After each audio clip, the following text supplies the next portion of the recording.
Hai semuanya, selamat datang di video pembelajaran manajemen sumber daya manusia.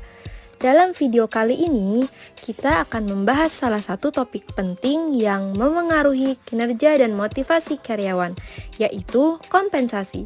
Yuk, kita belajar bersama.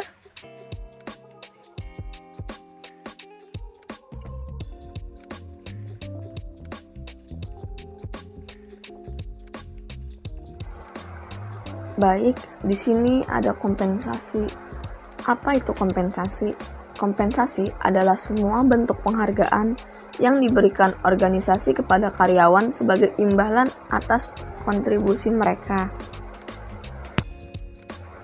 Di sini ada definisi kompensasi. Menurut Milkovich dan Neumann, kompensasi ialah seluruh bentuk finansial maupun non-finansial yang diberikan perusahaan sebagai pengakuan atas kontribusi karyawan.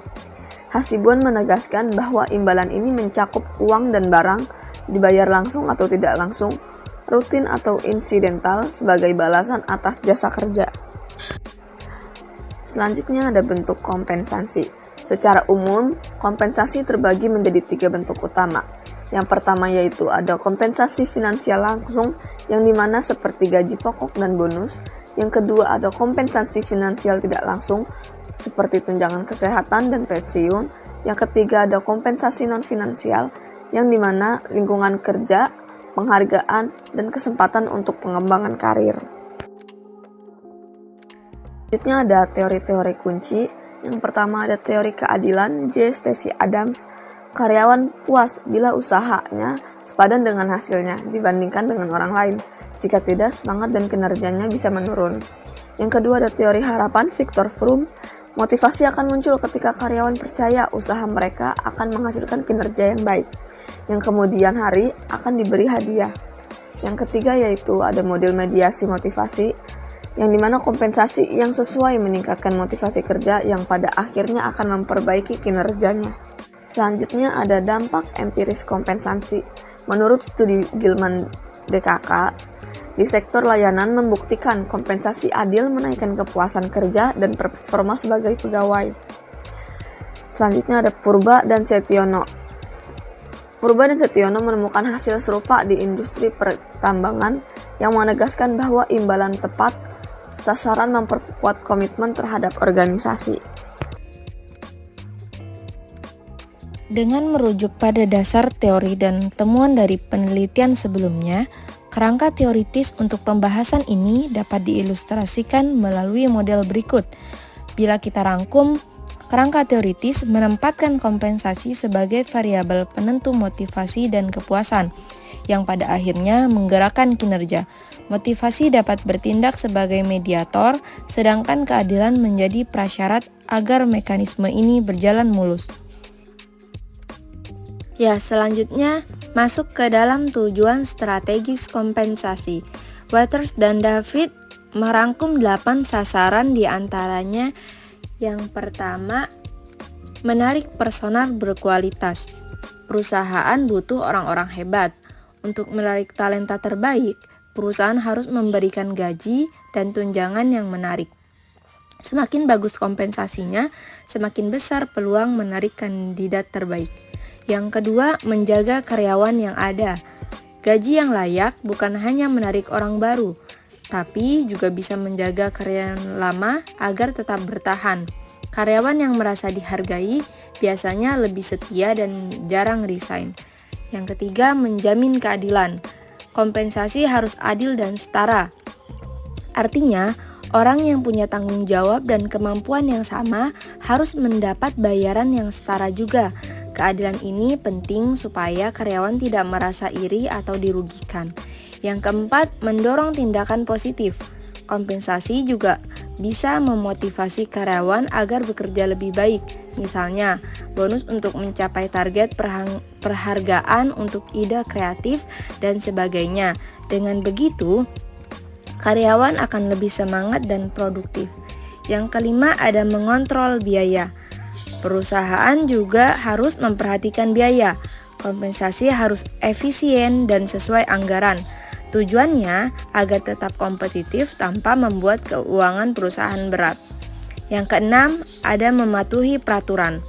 Kompensasi harus sesuai hukum, misalnya gaji minimal, tunjangan, dan hak-hak lain yang sudah diatur undang-undang.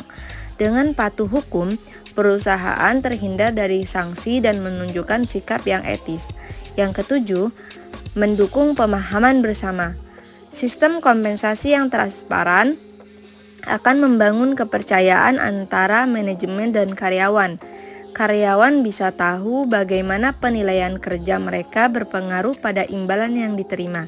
Jadi, semua pihak bisa lebih terbuka dan saling percaya. Dan yang terakhir, efisiensi administratif. Tujuan terakhir adalah efisiensi dalam mengelola kompensasi.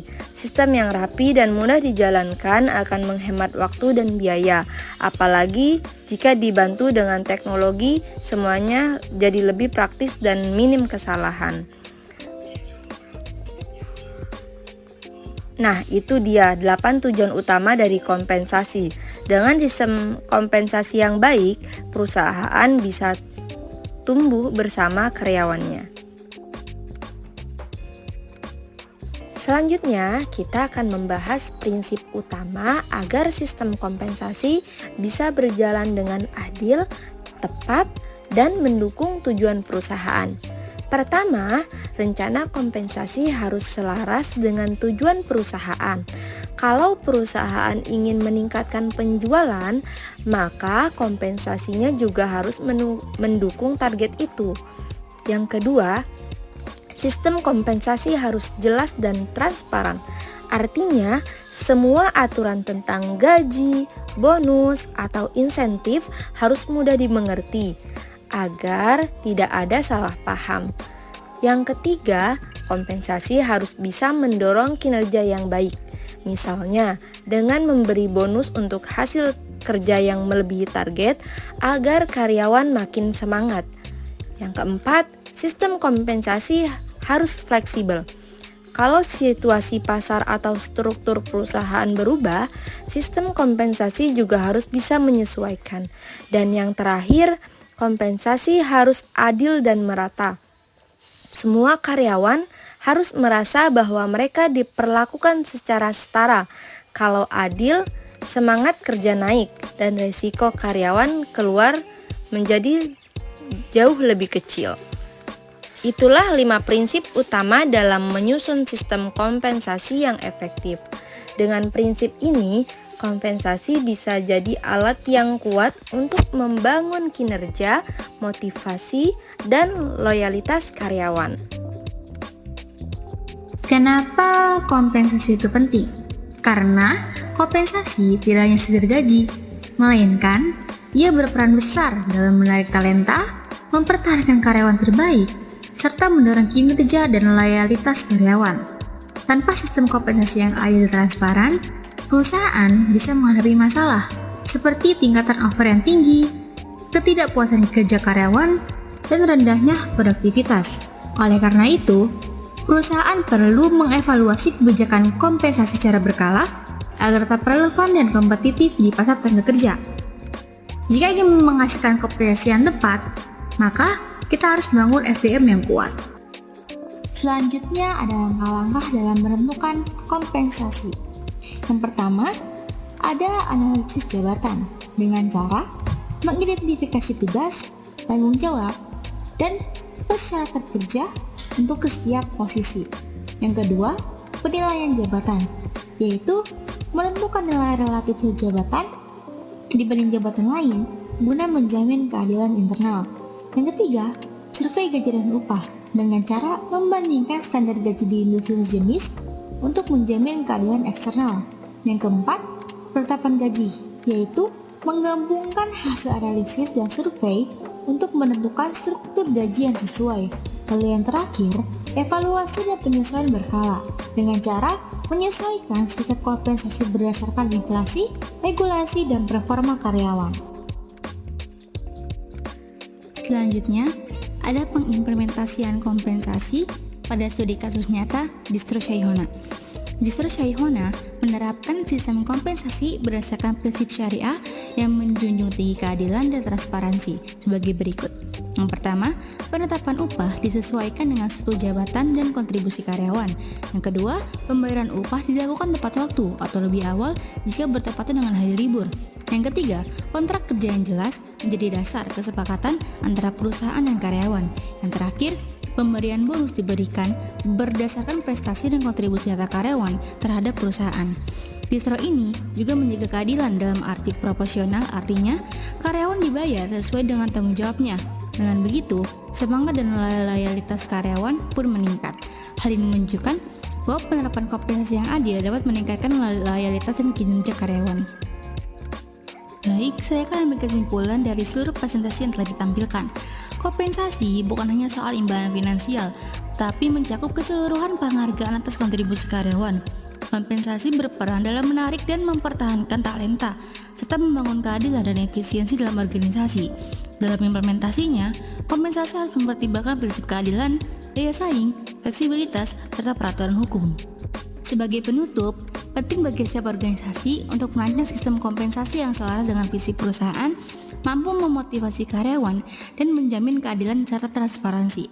Dengan demikian, sistem kompensasi yang efektif akan menjadi fondasi keberhasilan dan daya saing perusahaan di era global. Sekian dari presentasi kami. Mohon maaf bila ada kekurangan.